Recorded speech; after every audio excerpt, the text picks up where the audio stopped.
के हजुरहरू पनि सास बनाउने समस्याले चिन्तित हुनुहुन्छ? यदि हो भने यो भिडियो अन्तिमसम्म हेर्नुहोला। हाम्रो मुखमा भएको ब्याक्टेरियाले खाएको खानालाई ब्रेकडाउन गरेर भोलाटाइल सल्फर कम्पाउन्डहरू प्रोड्युस गर्छ र जसको कारणले गर्दा हेलिटोसिस अथवा चाहिँ ब्याड ब्रेथ हुने गर्छ।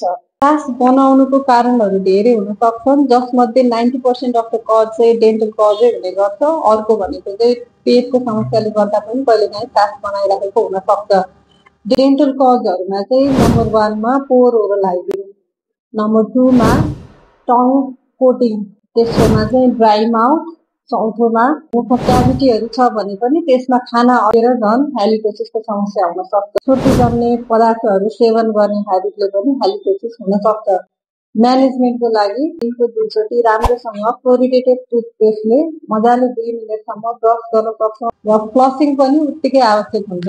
दोस्रोमा चाहिँ हामीले जिब्रोमाथि बसेको त्यो लेपलाई चाहिँ टङ स्क्रेपरको हेल्पले चाहिँ मजाले सफा गर्नुपर्ने हुन्छ। तेस्रोमा पानी प्रशस्त पिउनु होला र चौथोमा चाहिँ यदि थुक एकदमै कम छ भने हामीले थुक प्रोड्युस गर्नको लागि चाहिँ सुगर फ्री च्युइङगमहरू पनि लिन सक्छौँ र यसमध्ये छुटाउनै नहुने कुरा चाहिँ हामीले 6 महिनामा गएर दन्त चिकित्सककोमा गएर बताउनु पर्ने हुन्छ र यदि स्केलिङ गर्नुपर्ने बेला भएको छ, गिजा सम्बन्धी रोगहरू केही छ भने चाहिँ त्यसको समाधान गर्नपट्टि पनि लाग्नुपर्छ।